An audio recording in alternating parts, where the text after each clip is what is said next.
Okay, Bismillahir Rahmanir Rahim. Nahmaduhu wa nusalli ala rasulihil kareem. Amma ba'd. Today we are going to talk about our next scholar, Muslim scholar by the name of al-Shatibi. I think most of you know him. His full name is okay, let me get back to you. His name is actually Abu Ishaq al-Shatibi. He's a Maliki scholar, but I'll come back to his life. Before that, let me just tell you about why we actually talk about him in this class. I think that's quite important because we are all discussing on the scholars of Islamic economic thought. Sorry.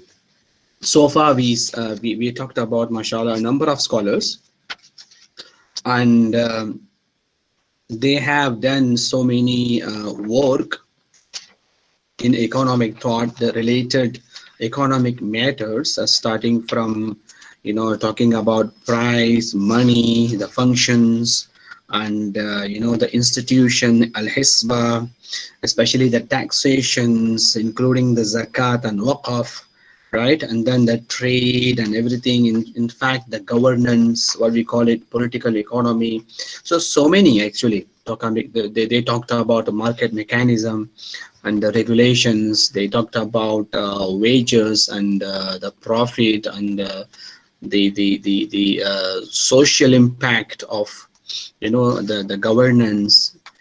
In fact, they also talked about the imperfection in the market, the perfection in the market. They also talked about the regulations and the factors of the market. So many things actually we talked about them, about their thought and everything. We discussed in a special manner with regard to their work, the original work and everything. But this week we are going to talk about Imam al-Shatibi. This is something quite different. That's because first of all, it's one of my favorite topic to discuss, because we're going to talk about Maqasid al-Shari'ah. So now, what would be, you might be asking that what is there for us in economic thought with regard to Maqasid, because Maqasid al-Shari'ah is actually one of the branches of Usul al-Fiqh, and it's basically comes from Fuqaha, and because this talks about the Sharia, the Maqasid. So when you go for Ahkam and the rulings, you talk about all those, you learn those rulings, whether it is a wajib, mustahab, or mandub, or haram and makruh. Then you also came to know about the Maqasid al-Shari'ah, and you talked about the aims, the benefits, the maslaha. So it seems like we are talking branches of fiqh, and also we are specifically talking the maxims, the legal maxims of fiqh, which we call al-Qawa'id al-Fiqhiyya. But to me, it's quite interesting. The only difference between Maqasid Sharia and other scholars who talked about, every single elements that today we are dealing with in economic activities, whether it is a price or money or institute or, whatsoever, so many things we discussed. The only difference between those concept and this Maqasid is actually, this is actually the future, and those elements that we discussed earlier, those are our scholars' contribution towards particular elements of that particular topics. So let's say if you want to talk about taxation, then there is a scholar talked about it. If you want to talk about the money, then there is a scholar talked about it. If you want to talk about so many other topics that I have given you, so many. But what is it actually quite special about Maqasid, because Maqasid can guide you to develop your economics. So in a way, I would say this is not, this is not about economic theories. Let's say whatever that you learn so far is all related to economic theories, but this Maqasid will be related to economic developments. So if you want to talk about the development economics, I think Maqasid must be the right, the right platform to discuss those things. I tell you why, because most of the time, we talk about we talk about the Maqasid of Sharia in terms of we always say this is Zaruriyah, Hajiyah, and Tahsiniyyat, the thing, and then at one stop, at one place we stop, and then we don't discuss anymore, right? So, but the way this topic has been brought, especially nowadays, I need to clarify a few things to you. At the same time, I also want to interact with you. I want to know what exactly you think Maqasid Sharia is. Just give me some background of Maqasid Sharia. Maqasid Sharia is not actually a new topic. It's not actually a new study. It's not a new, the new writings. It's been there since the beginning. So many scholars, talked about Maqasid, but they didn't use the word Maqasid. They used the word Mahasin, probably, or Masalih, Maslaha, Masalih. So there are so many different words starting from, Imam al-Shashi, the one who wrote Usul al-Fiqh, and then starting from there, so many scholars, in fact, including Mohamed Shaybani, and then after that, so many other scholars, Shafi'i scholars, and also Maliki. Maliki scholars are very good in Maqasid Sharia. They have they have many writings in this topic. And then at one point, Imam al-Ghazali talked about Maqasid, but all these scholars, they talked about it, but they did not make specific writing on it, which means that they will talk about it in terms of, when they talk about ibadah, they talk about that, okay, there is a Maqasid for ibadah. And then when they talk about the jinaya, the judicial part, they talk about this is a Maqasid for jinaya. When they talk about nikah and everything, there's a Maqasid for the nikah. So this is how they've been talking. But to my knowledge, I think Imam Shatibi is the first scholar who actually wrote a separate chapter, to talk about Maqasid. Again, that chapter is one of the chapter of his book. It is called al-Muwafaqat. It is not actually a separate book, by the way. And look at his timeline, and then I will let you know. All right, look at his timeline. Imam Shatibi grew up in Granada, Muslim Spain. He's Andalus. He's from Andalus. He's one of the foundational scholars of Usul al-Fiqh. Look at the timeline. It's the 1388, so almost 620 years ago. Right? Was an important jurist. His view, of course, those time quite debatable.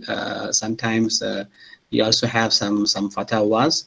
Even people accused him that he brought some new ideas, this and that.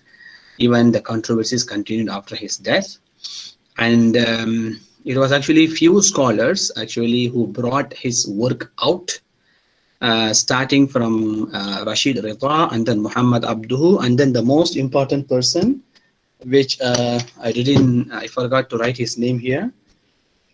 Sheikh Tahir ibn Ashur. So please remember his name. I have a book written by him. Sheikh Muhammad al-Tahir ibn Ashur wa kitabuhu Maqasid al-Shari'ah. I have the book with me. So this Tahir ibn Ashur is the one who wrote a separate book on Maqasid based on the Maqasid of Shatibi. So now coming back again, everybody talk about Maqasid, but it was only Imam Shatibi, the one who wrote a chapter in his book. His book name is what? Al-Muwafaqah. Al-Muwafaqat has 4 chapters. The first one is Al-Ahkam. He talks about all the rulings. The second chapter is Al-Maqasid. The third chapter is actually Al-Adillah, evidences. Yeah. The fourth chapter, the final chapter, is Al-Ijtihad. How do you do the reasoning? So you can see in this is his magnum opus, Al-Muwafaqat.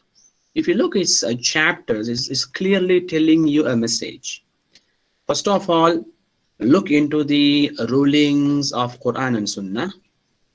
Then from the rulings of the Quran and Sunnah, you try to understand the maqasid of those. Let's say why Allah subhanahu wa ta'ala said you have to pray 5 times. What is the maqsad for that? Why Allah subhanahu wa ta'ala asked you to do fasting? Why Allah asked you to go for Hajj? Why Rasul sallallahu alayhi wa sallam asked you to do a nikah? Why Rasul sallallahu alayhi wa sallam said don't do this, don't do that? Why he said do this, do that? So what are the maqsad? What exactly Prophet, and also what exactly Allah Jalla Shanahu wa Ta'ala wanted from you by commanding these rulings? This is what actually to understand the maqasid of Sharia, which means the asrar. Asrar means the secrets of Sharia. I mean the secrets of the rulings. Why Allah subhanahu wa ta'ala asked you to do such things. In fact, it goes to even the jinayat. Even it goes to the don'ts. For example, don't do adultery. There must be reason why. Don't steal. Do not lie. Do not no riba, for example, no gharar. All these things has a value in it, has a maqsad in it. That's the reason why. So now that's the second section of Imam Shatibi. The third section is actually adillah, evidences. Now, once you understand that Allah said that Allah wanted to safeguard your life. So this is where you understood the maqasid, and then from there you take the evident and you use that evident to do the ijtihad. See how simple is that, right? Allah said do not drink wine. So what is the maqsad of not drinking wine? You take that, you understand the maqsad, and then you are getting the evidence from Quran. Okay, so the evidence from the Quran is anything that makes you intoxicating, right? Anything that makes you intoxicating, which is actually prohibited. The maqsad is because Allah subhanahu wa ta'ala wanted to safeguard your aql, your intellect. Because what happens when you get intoxicated, you become majnoon. Majnoon means you cannot see what's in front of you. Then from there you got the evidence that anything that intoxicated is actually haram. It's actually something bad, something wrong for the humanity. So now you apply the ijtihad, reasoning, and then tell, and then think, can I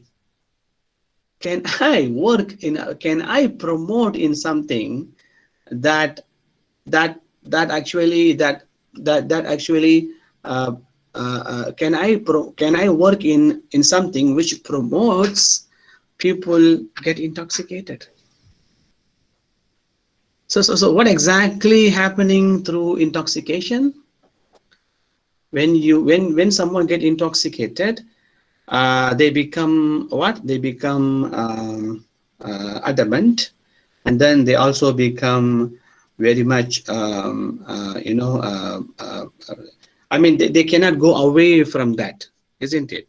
So now, is there any other thing other than the alcohol, other than the wine? Don't you think that there is something that which actually makes people to become very much, adamant, or very much they've been following that? It could be anything. It could be anything. For example, it could be somebody's social media. It could be somebody's phone. It could be somebody's it could be somebody's hobbies, whatsoever can make someone to become. So this is how you have to have the ijtihad. So every person should understand. Allah said, do this, don't do this. It doesn't mean that only that. That's the reason why we call it Maqasid. What exactly Maqasid Sharia? In a very simple way, I can tell you what Maqasid Sharia. Very simple. No need to give so many explanation, definition. Maqasid means, the benefit the Sharia is aiming to. Not necessary to go that far. Maqasid Sharia means the objectives. As simple as that. What is the objectives of the Sharia? Because Sharia has given to us as an amana. You and me should take care of that amana, which is actually Sharia. Now, you and me should protect the Sharia. It's like, Sharia is there to protect us. Before that, we are here to protect the Sharia. If you and me do not protect the Sharia, I think how Sharia is going to protect us. So now, the most important point is, all these years so far, it's been more than 1,400 years after Prophet ﷺ demise. All these years, are we become successful in protecting the Sharia? Because Sharia is divine.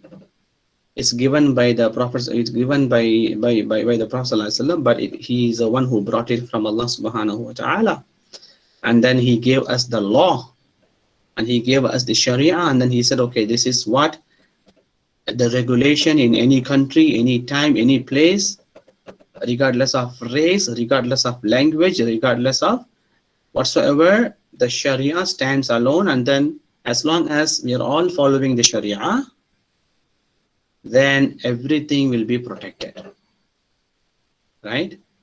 So the most important point is the objectives. What is exactly the objectives of the Sharia? So now let me just ask you this question.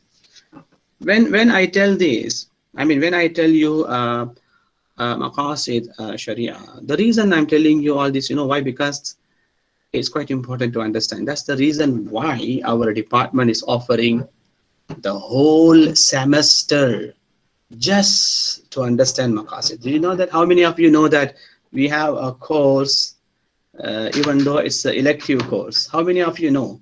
Just show your hands. How many of you know that we have a course on Maqasid Sharia?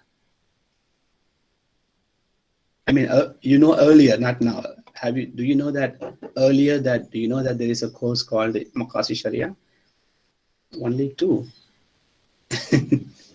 Okay, or maybe more than two. Yeah.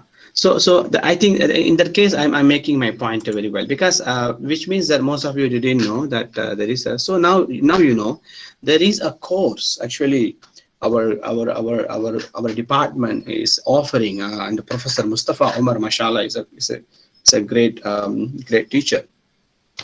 and he is actually teaching that course, Maqasid Sharia. I think it's quite important to understand. So now you've been here for 2 years, 3 years, 4 years. So now let me ask you this question. When I tell you Maqasid Sharia, what is it actually coming to your mind? Okay, I just need random answers from you. As I said, I want this one to be interactive. Yeah. From what I know, Maqasid Shari'ah is like a set of principles to protect in every aspect of human life. Okay, so which means who's okay, then who is actually making that set of rule? I Or guess it was derived from Quran and Sunnah. Yeah, it was derived from Quran and Sunnah. okay, good. Okay, can I have more? Can I have more? Yes, please go ahead. Why Allah subhanahu wa ta'ala, the reason of Allah sending us the Sharia. That's good. Yes, that's very good. The reason, the purpose that Allah sending us, Allah sent Sharia to us. Good. Okay, I just want to hear more from other students, the one who so far learned from other courses here. Please go ahead. What is the first thing coming to you when I say Maqasid Sharia? Objective of Maqasid of Sharia. Yes, that is the literal translation, isn't it? Yeah. Yeah. Anything else coming to your mind? Any other people coming? What is it actually? Okay, let me ask you, how many categories in Maqasid Sharia? Anyone can answer. 5, right? Okay, you mean the fundamental values. Okay, how many levels in Maqasid Sharia? 3. 3. Okay, what are they, Fahmi? Daruriyat, Tahsiniyyat, and you mean Hajiyat and Tahsiniyat? Hajiyat, yeah, Hajiyat and Tahsiniyyat, sorry. Okay, Fahmi, let me ask you, can you just continue to tell me just a very short answer to what is Daruriyah, what is Hajiyah, what is Tahsiniyah? I think Daruriyat is the most essential one, such as food, shelter, and so on. Okay, and good. then the second one, Hajiyat, basically necessity. So basically a little bit progress from the basic needs, such as complement to the I think Complement to the one step Daruriyat. Okay. Yeah, Daruriyat. And then Tahsiniyat basically so what we call it, it's the high level of those from those necessities. Okay, well, what is the translation of Tahsiniyat? What is translation? Is it embellishment? Embellishment. Yeah, embellishment. Yeah. Okay, thank you. Okay, Fairoz, can you give me an example for embellishment? Let me think. Yeah, sure.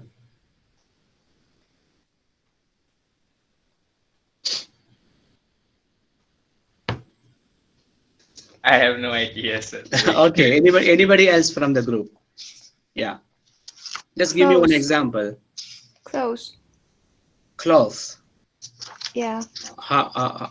Cloth is Tahsiniyat? How? In what way? You mean, are you telling that fundamentally the cloth, or what is it?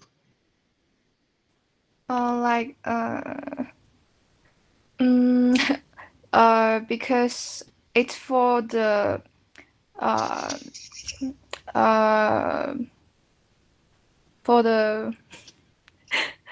beauty and okay, anybody wants to help Mariam? Anybody wants to help Mariam? Sir, what about Yeah. for instance, Yes, air conditioners? Okay, for example, okay, this is what I want. The example like air condition, the example like what else? Car. Okay, the example like good car, I mean the expensive car, right, Fatin? Which one you like? Ferrari. The affordable car. Which car you like? Affordable one. Oh, BMW. Wow. Oh. Okay, good, huh? Okay. What else Tahsiniyyat examples like?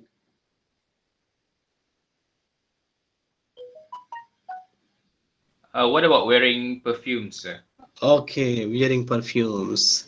All right then. So I think I got few examples here like wearing perfumes, like Fairuz said, and then aircon, like Afzal said, like Fatin said about the car, the expensive car.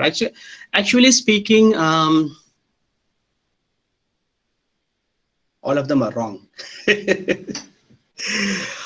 All of them are wrong. I tell you how it is wrong. You know, when we talk about Tahsiniyyat, there is a big clash between the Arabic-speaking world and English-speaking world. Let's say, for example, I have a paper with me here. All right, let me just read the paper, which written by a very famous English-speaking scholar, by the way. All right. So when he talk about Tahsiniyyat, let's say, because the word that you use, embellishment, right? Can someone go and search the word embellishment in Google and let me know what is the meaning of it? Can someone please go? Afzal, can you go and search embellishment and give me the definition? Okay, sir.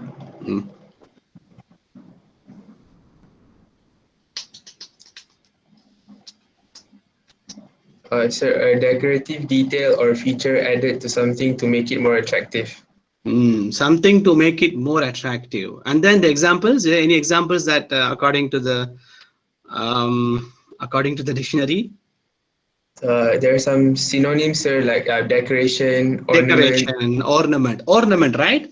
Yeah. You know ornament, right? Ornament, they do that, the jewelry ornament and everything. So now I tell you here, where is the problem comes? Like, let's say I have the paper here. When I see the paper, they say, for example, permission to use beautiful, comfortable things, to eat delicious food. So you go to Nando's or Chili, and eat delicious food, to have a cold drink. You have all those good drinks, and then juices like, you know, whatever the cocktail juices and all, and then to wear the very attractive fine clothing and everything. But here is the problem. The problem comes when we see the translation of the word Tahsiniyat. In Arabic it is Tahsiniyat, but when it comes to English, they say embellishment, which means you can see that the word embellishment goes to example like ornament. The problem comes in understanding of the word. Because you see, whatever right now Afzal and Fatin and Fairoz were given those examples, those are not something wrong. I don't disagree with you. I mean, I don't disagree with you. I don't stop you buying a beautiful car, expensive car. I'm not stopping you to have aircon. I'm not stopping you to go for, you know, the embellishment, the ornament. I'm not stopping you. I'm just telling you those are not tahsiniyat, those are all mubah. So now what happened with English speaking scholars and Arabic speaking scholars? There's a misunderstanding. Whatever are the mubah, mandub, not mandub, mubah, you know, mubah. If you remember the rulings, we talked about wajib, mustahab, mandub, and then this is actually do's, wajib and mandub. The don'ts, you have haram and makruh. Do you know what is number 5? Because there is no do's and there is no don'ts. So there is something in between do's and don'ts. What is it? Permitted. Permitted. Thank you, Fairuz. It is called permitted. It is called mubah. So all these mubah is not the examples for the Tahsiniyyat. But now coming back to Imam Shatibi, because the reason I'm giving you this example, because Imam Shatibi, as I told you, the first person who dedicated writing in Maqasid. Not only that, he was also teaching the Maqasid to his students. But do you know what happened after that? Because he is from the Tunis. Like I told you, 1300 in 1400, which is actually 600 years ago, he was teaching it. And after that, after his demise or something, the book al-Muwafaqat was not in press, was not in publication. Can you believe this? That's the reason why people like Rashid Rida and Muhammad Abduhu and Tahir ibn Ashur, they are the one who brought that Maqasid into contemporary. So I'm going back to what I said earlier. Maqasid is not something new, but Ilmul Maqasid is something new. Do you understand the difference? There is a Maqasid and there is a Ilmul Maqasid. Maqasid is actually, every scholar talked about it. There is a Maqasid, there is a Mahasin in everywhere. But as a knowledge, as a study, bring something as a study. For example, now we talked about sustainability so long already. We have the word sustainability, but now there is a new science available which is called sustainability science. So now it is a new study. Like for example, are you happy? Yes, you are happy. Do you know about happiness? You know happiness. Everybody know happiness. From the beginning of the time, people know happiness, but the happiness study only recently launched. Only recently someone got PhD in happiness.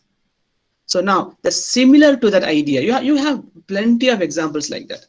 Now the Maqasid became science only later in 19th century when Tahir ibn Ashur wrote a separate book on Kitab al-Maqasid.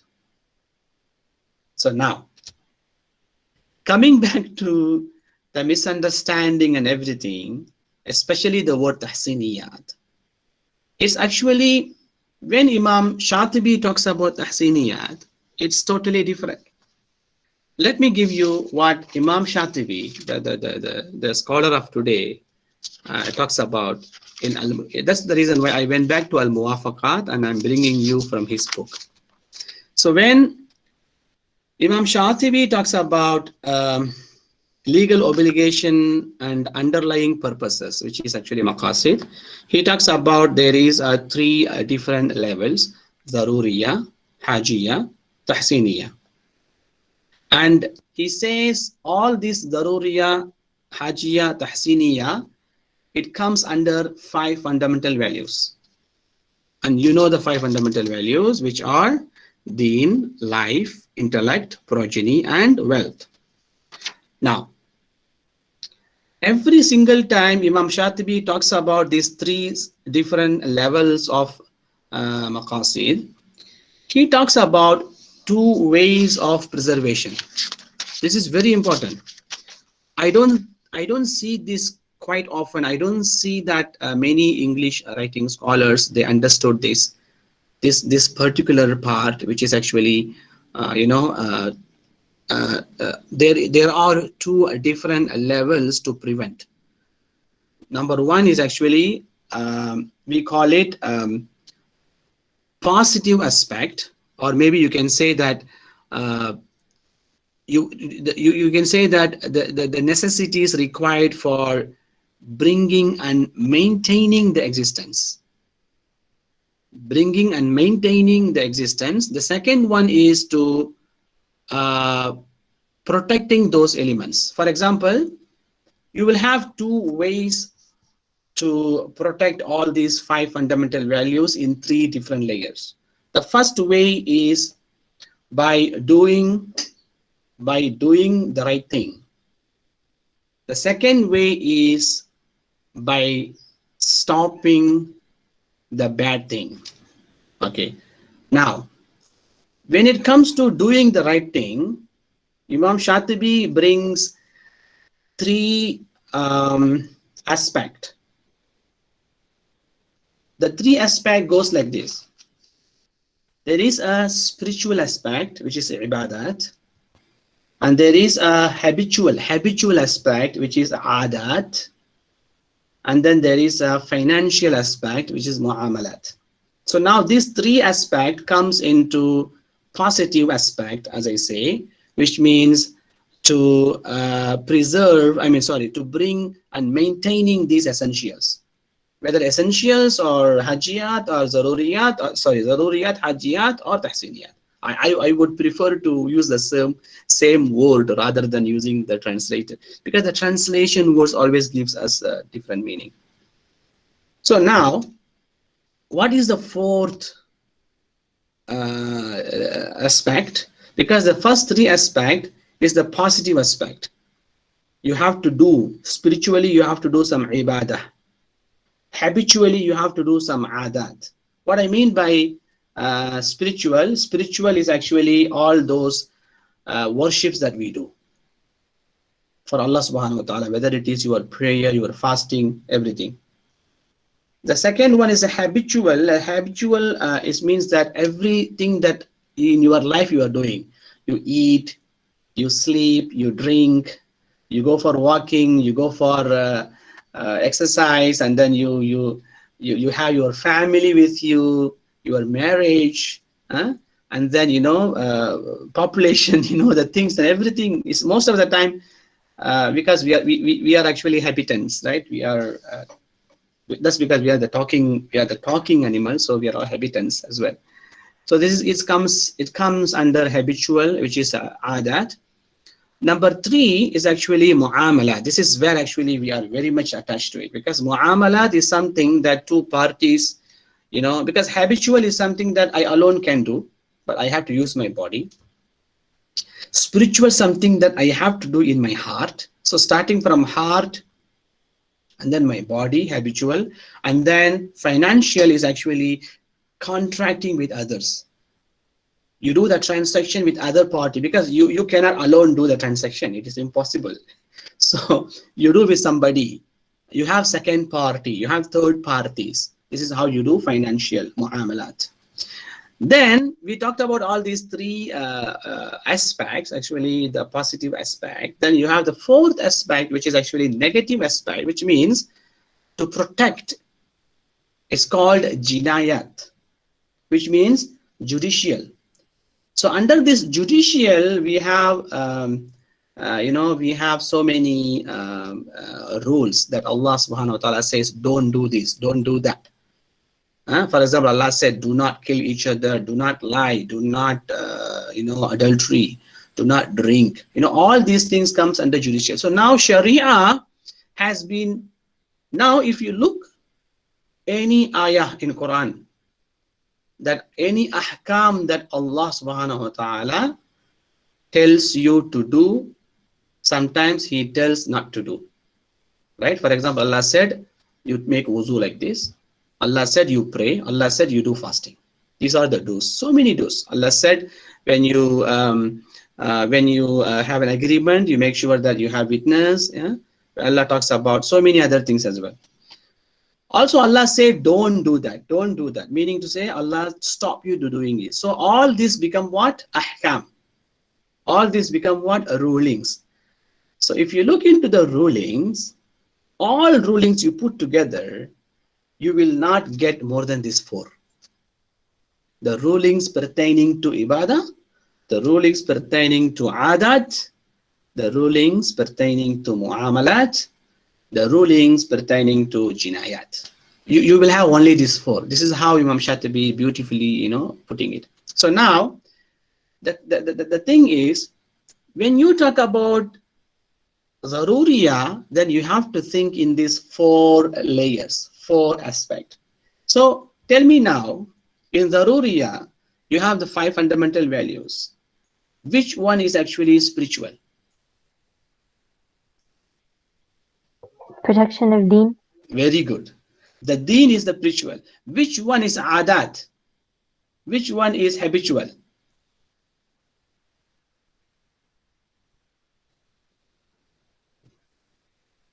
Protection of wealth. Very good. No. No, I mean, I'm talking about adat, habitual. Yes, Ayman. Oh no, I thought it's lineage, but I don't think so. The lineage, no, the lineage come the next one. So now the life actually, because life is habitual life, habitual, right? Don't you agree that your life is habitual? Because your adat, what I mean by adat, you are drinking, you are hunting, you are residing in the house, everything is your life. So the life will come under adat. Also your intellect also will come under adat. Then you have muamalat, number 3, the financial. Definitely, which one comes under financial? The wealth will come under financial. Also your progeny. You are because when Allah says al-malu wal-banuna hayatun, al-malu wal-banunu wal-banuna zinatu hayat. المال والبنون زينة الحياة الدنيا. المال والبنون زينة الحياة الدنيا. Shukran. So now all this, your wealth and your progeny will come under muamalat. So now if you look into the same way, the jinayat, in each and everything Allah has a jinayat. For example, in darura level, yeah, just I hope I make you, I go very slow so that I can make you this very I can make you understand this particular point. So when it comes to daruriya, what is the jinayat? I mean, what is the judicial part in deen? Allah said, do not do the shirk, because shirk will come in daruriya. And then you have when it comes to life, Allah said, there is a qisas. Walakum fil hayati qisasun. Allah said in the Quran.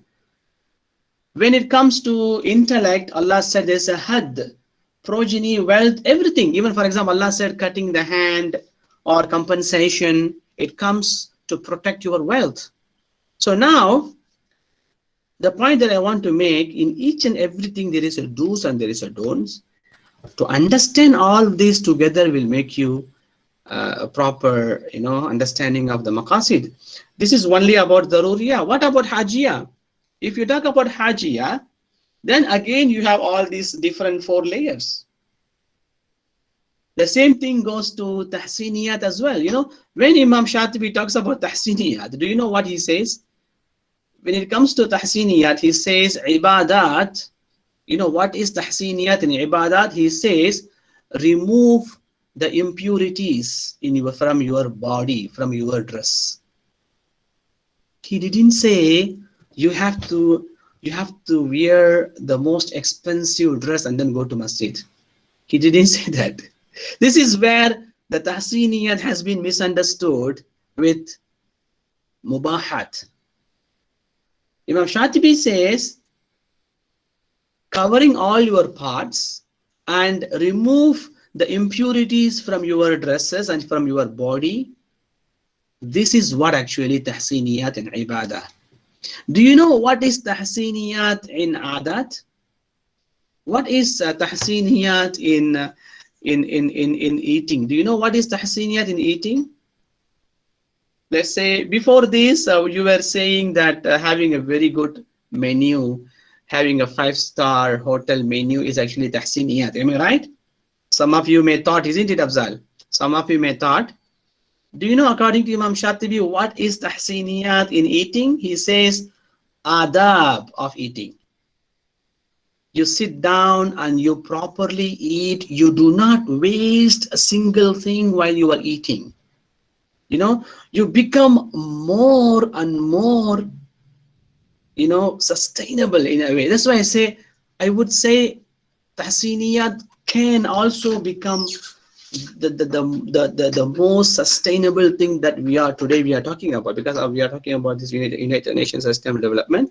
I think Tahsiniyat can do that, but Tahsiniyat is actually, according to our understanding, Tahsiniyat is actually doing the wrong thing, because it promotes you to have a very good car, very good dress. These are the, I don't disagree. These are the mubah. It's not Tahsiniyat. Tahsiniyat is actually, for example, according to him, he says, adab in drinking and eating, avoidance of filthy and injurious things. For example, you know, if there is a very good drink, but it is halal to drink, but at the same time it contains more sugar, then Tahsiniyat is stop drinking that. That is Tahsiniyat, because that one will give you injurious, because there is a sugar content, right?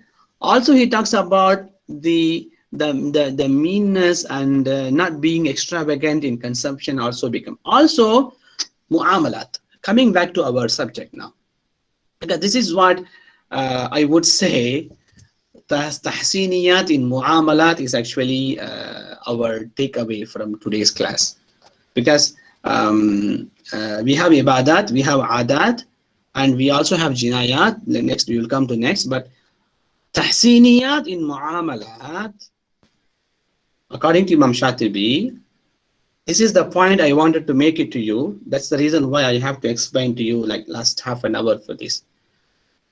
So according to Imam Shatibi's concept of Maqasid can become, Imam Shatibi's concept of Tahsiniyat can become tomorrow's economic development. This is what actually I personally think, in my opinion.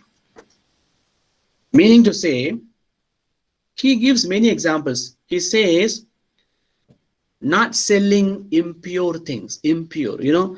Now, now when it comes to trading, when it comes to trading, we actually don't actually really much care about, you know, the quality, the what we are selling, because as long as the sale is good, as long as people want to buy, it's not like we are telling the lie.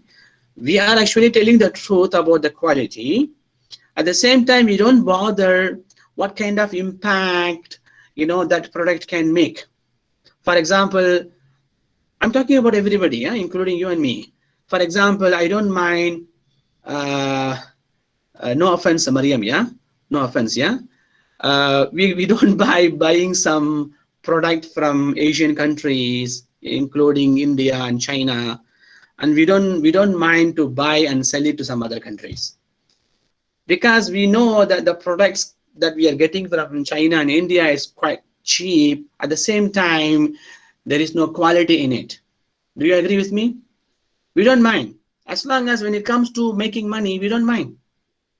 Look, Imam Shatibi says, Tahsiniyat in Muamala, Tahsiniyat in transaction is actually, Tahsiniyat in wealth is actually not to sell something which is not pure. He goes again. He says, not selling water. Not selling water, even though you have the container, you put it in the container, and today you see the water is going to become the next economy. The water is going to become next, next war, if I would say. Some countries are building the dams, you know. Just think about it. I'm not giving you too much. I'm just asking you to think about it. He says about, you know, selling a free water, giving free water is actually Tahsiniyat. Not selling water is actually Tahsiniyat. Also, he talks about, you know, vegetables, and also, you know, labors. He talks about labors, for example, not having a child labor or not having women labors, or the thing, the list goes on. The total idea of Tahsiniyyat in Muamala is not building Burj Khalifa for shopping mall. It's not building whatever square you call it, whatever. Today we have so many squares, trade squares, diamond squares. Not building, so these are the new super mall. It is mubah. So please do not confuse with mubah and tahsiniyat. Tahsiniyat is actually what actually today we should not do in these transactions. What should we think about? Because why do you know why all these things are important? Because at the end of the day, every single action we do by the name of Tahsiniyat, it has to serve the purpose of protecting the Sharia.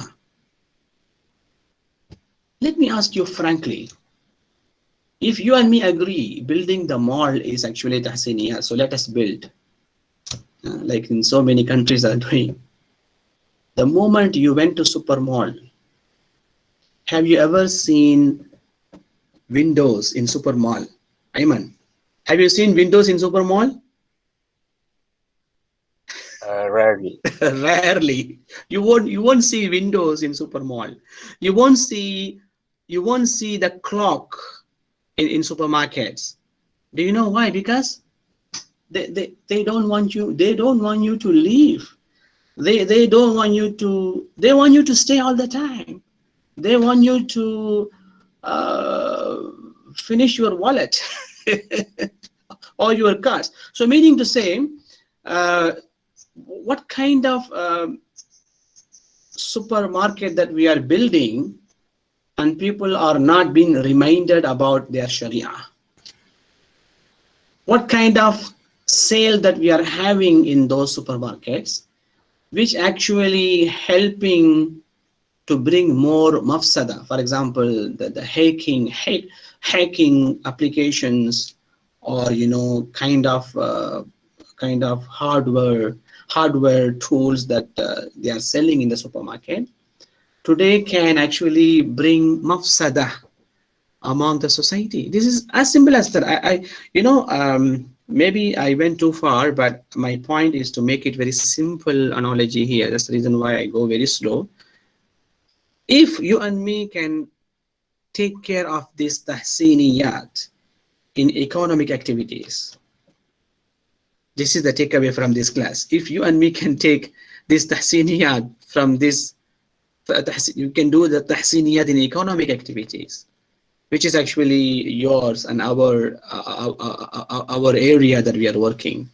If you and me can work tomorrow in a place, in a company, or you and me can create jobs on my own, on your own, whereby I can contribute to tahsiniyat in economic activities. Remember, we are not only making this world a better place, we are also fulfilling our amana. Our amana is to protect the Sharia. Protecting Sharia cannot only happen by building the masjid. It cannot happen only by filling the masjid. Protecting Sharia has to happen in all these through 5 fundamental values. All this has to happen together simultaneously. Today, we are talking about sustainable development. When we are talking about sustainable development, we are talking about sustainable development after we cause the harm, after we cause the problems to this universe. The earth doesn't deserve, of course, the earth is dying, I agree.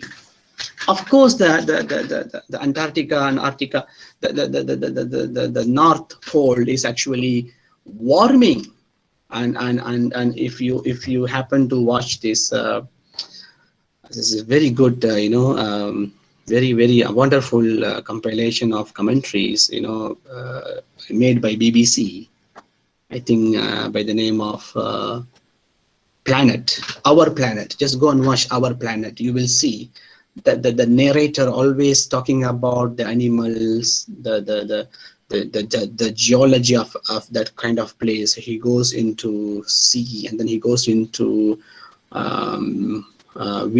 I mean, he goes into forest, and he goes into village, everywhere. And then every time he talks, he says every time he keeps on repeating one thing. He says the things are changing, but it was not rapidly changing 50 years ago. Everywhere I notice this. He keep on saying this. The things are melting. The life of such particular insect is actually dying. The things are happening, but it was not rapidly happening 50 years ago. Only now it's rapidly happening, which means that if the same guy has to narrate after 10 years, I think the sea level will be high. Maybe we won't be able to, maybe some of the country will be under the sea. We have histories. There are things that are going under the sea. So when the sea level, so now we are talking about the sustainable development.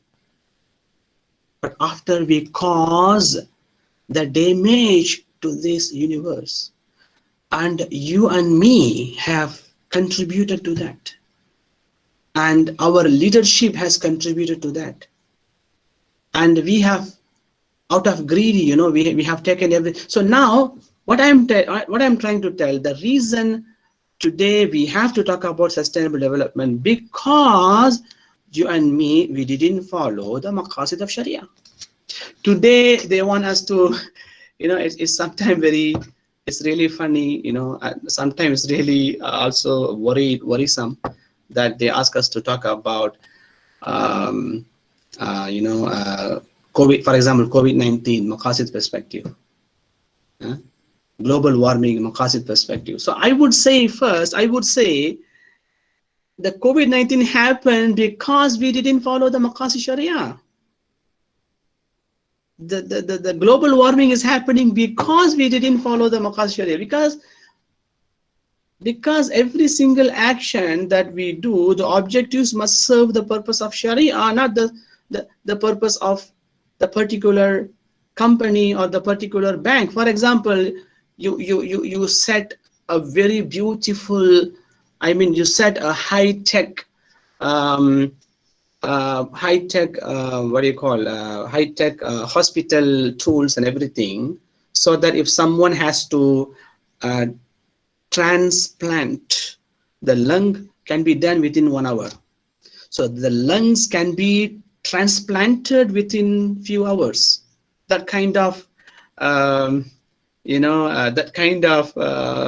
development in so now, if you come and tell this is a part of Tahsiniyyat, this is a part of Maqasid, then my question is, to whom this transplanting will help? The smokers, the alcoholics, because these are the people who have that issue, and then now you are promoting this, and then tomorrow they are getting the service. But that's why I'm saying we cannot bring that kind of ideas into saying that, because that's not, because it's already, he is already as a Muslim, he is already damaging Sharia by drinking, by smoking, and now you are offering him the service in the name of the Maqasid, which is, to me, is a rude, it's a cruel thing to do. You can give it to him in the name of ibahat, mubahat. It's okay, mubah is fine, but in the name of tahsiniyat, cannot. So I think this is the reason why I wanted to give you all this. Yeah, I hope you understand. This is actually, I'm giving you all these things not for the final exam, by the way. It's not for the final exam. It's for your entire journey after this. So I have to think about, tomorrow when I go and work, I need to think 1,000 times. By contributing something in that workplace, am I am I bringing Tahsiniyyat in that particular Muamalat or not? If not, then I need to find the right place to do so that I can do the right thing. That's how you actually serving, you are protecting the Sharia. So we have to protect the Sharia so that Sharia will protect us. It's like, you know, you have to protect the law so that the law will protect you. And if you see the judges abusing the law, then there is no hope that the law will protect you. If you see the politicians abuse, there is no hope that, you know, that the politicians will protect you. So that's how we have to protect Sharia, so the Sharia will protect all of us. Yeah. Okay. So with that, I mean, today's class synopsis, I think let me just go through the slides. I think most of the slides, I think is all based on this, but I want you to also read the slide. Okay. So he talks about Maqasid Sharia, 3 things, yeah, Daruriyah, Hajiyah, Tahsiniyyah, and then the classification of Daruriyah, and then the 5 fundamental values, and then you have Hajiyah, then you have Tahsiniyyat, then you have the relationship between Daruriyah and Hajiyah. Even Imam Shatibi also talks about it. If there is any disorder, if there is any disorder in Daruriyah, it will lead complete disorder in Hajiyah and Tahsiniyyah. But if there is any imbalance, there is a slight imbalance between Hajiyah and Tahsiniyyah, it is not going to disrupt the Daruriyah. But if there is a complete imbalance between Hajiyah and Daruriyah, you know, he says that if there is a complete imbalance in Daruriyah and Hajiyah, in complete imbalance in Hajiyah and Tahsiniyyah, it will disrupt, you know, Daruriyah. So that's very, very important. That's because in order to preserve Daruriyah, you have to also make balancing in Hajiyah and Daruriyah. I think that the whole thing, it talks about it, all these slides as well. Also, there is a characteristic of the Sharia, and then human needs. There's a primary needs, there's a secondary needs, and there are so many things actually you can discuss about him.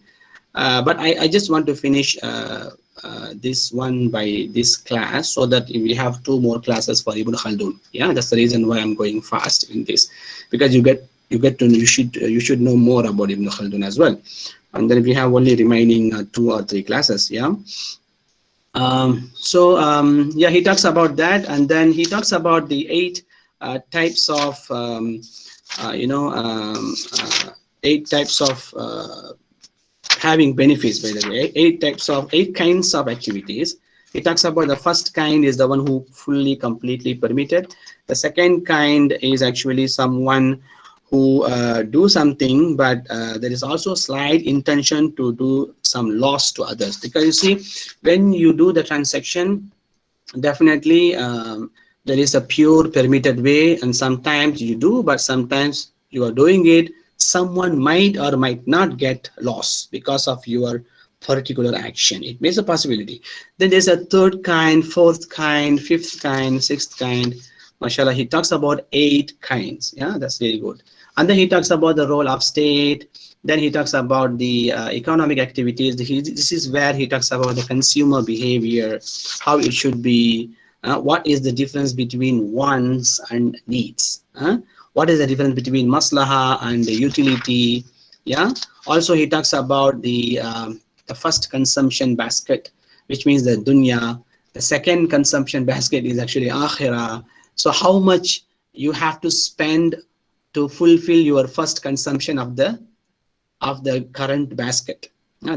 So what is the criteria? This is very good. The criteria of choice from within the basket. So how much you are allowed to do that, because this is all interconnected. I think, mashallah, he talks about it. I want you to read all this. Please go for it and then read it. And then there's a role of the state and ensuring maslaha and everything. So I think that's all from me. So now I open the floor for questions. If you have any questions, please go ahead. Thank you very much.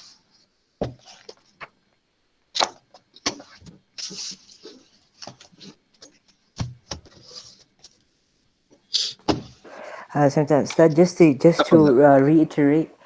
Yes. So just if I understood it right. Yes. So the ضرورة is to cover the awra, and the tahsiniyyah is to wear full clothes. And then to wear beautiful clothes, that's mubah. That's not tahsiniyyah. Yeah, I think when you said that to cover your complete body is actually, he says tahsiniyyah. He didn't say hajiyah. To him, it is tahsiniyyah, covering the whole. Okay, you can put it in this way. I think, mashallah, I think the one who asked, as-sa'il, the one who asked, he also knows about the rulings in Quran. Am I right? So now, bring all the ahkam pertaining to dressing, or pertaining to eating, pertaining to drinking. All right. For example, I can give you a very good example in do's, but I will be very happy if I give you the example of don'ts, because don'ts is something it's quite interesting to say. Okay, I told you about 3 aspects of do's, which is actually ibadah, spiritually, and then ada, habitual, your body, your life, and everything. Then financially, muamala. Then the 4th one, which is actually the don't, the negative aspect. What was it? What was it? Jinaya. Am I right? Jinaya. Exactly. Judicial. Okay. Now, bring all those ahkam that Allah talks about. Let's say, this is actually, I know we are all adult, so it's okay to talk about it. You know, when Allah said, "Wala taqrabu zina," Allah said, "Do not even go near to adultery." Don't you think that Allah didn't only said this pertaining to zina? Have you noticed that Allah also said few other things which actually can prevent you to go to zina? You know, in one place Allah said you lower your gaze. So now lowering gaze is actually will help you to prevent from zina. But when it comes to ahkam, when it comes to fiqh, the fuqaha will say zina is haram. Am I good? Sahih. Okay. Will they say looking at someone is haram? No. All right. Now you got the point. You see, they will not say that, okay, looking someone is haram. But they say it is mustahab for you, you don't look. It is good for you, you don't look, only if there is a need. Because it is impossible for every one of us. For example, I cannot teach you without looking. Am I right? If there is a purpose for something to convey the message, then of course you have to look each other and then you have to see. But if that is not the case, there is no need whatsoever, then we have to make sure that we don't unnecessarily see each other. And then also Allah talks about khalwa. If a boy and girl stays in a room alone, staying alone is not actually something haram. You will be not punished for that. You will not be punished for staying alone in that room. But if something happened, yes, but it is better for you to avoid all this. So now the tahsiniyyat in preventing from zina is lowering your gaze, not being alone, khalwa, not texting too much unnecessarily. All right, not safeguarding. I mean, not looking into the photos, not looking into those, you know, movies and videos. You see, I cannot tell you you don't watch video at all.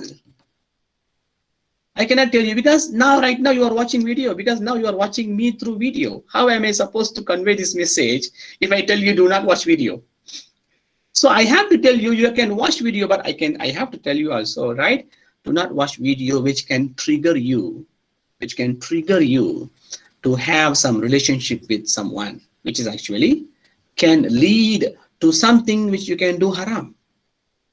I'm not saying talking is haram, having this is haram, but it will definitely lead you to go to haram. This is what actually tahsiniyat. So tahsiniyat, let's say, if someone having a beautiful shirt, a very nice bride, you know, brideful, like a wedding dress or something, the moment that he walk and he had a pride, he had that pride, says that I'm better than everybody, then see what happens. It's called kibr, right? He is actually committing sin when he has that kind of thinking that he is better than everybody. You're supposed to be humble, you're supposed to be low. But when you think that I'm better than everybody, I have this dress, I'm driving this car, and you look at people like this, you know what? You don't even open your door, you don't even open your window, and you think that you are a very rich person and you are a better person than everybody, then at the moment you are committing the sin. So now the tahsiniyat, that cannot be tahsiniyat, that is a mubah. Remember, every single mubah, there is a great cause for that. Do you know what is it? Ayman, do you know what is the cost for the mubah? Riya takabur.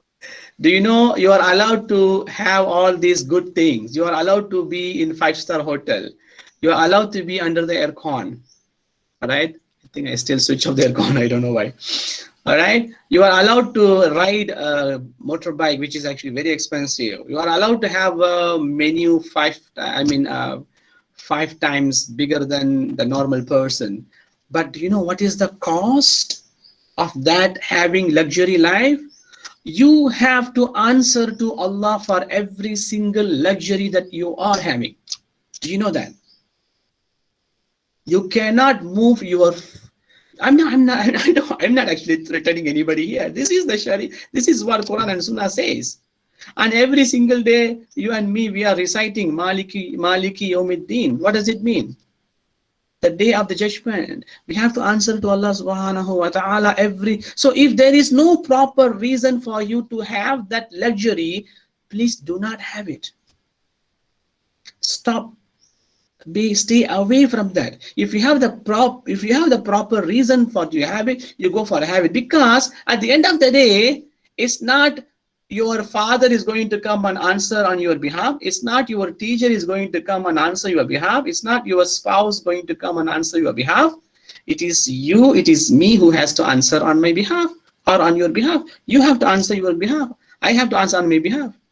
That's the reason why even there was a Sahabi, the companions of Sahabi, among Asharatul Mubashara, meaning he is among the 10 persons that Prophet ﷺ already told you will go to Jannah.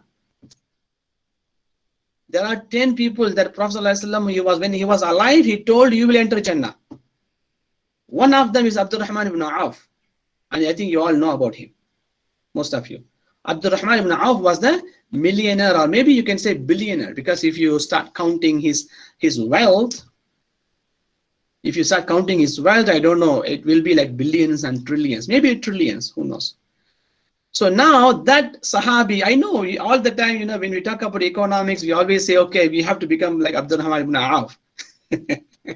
Right? We don't say that we want to become Abu Huraira, because Abu Huraira was very, was a starving and without cheek. You know, he has no cheek because he was starving. He was Ashab al-Sufa. Ashab al-Sufa is actually the one who used to sleep on the outside the door. We only say Abdurrahman ibn Auf because he was a billionaire, he was a trillionaire. So do you know Prophet ﷺ told him, you will go to paradise only after every single muhajirin, every single poor went in Jannah. After that only you can go. Do you know how long the gap? Do you want to know the gap between the last person go to paradise and then Abdurrahman ibn Auf will enter paradise? Do you know how long it is? 500 years.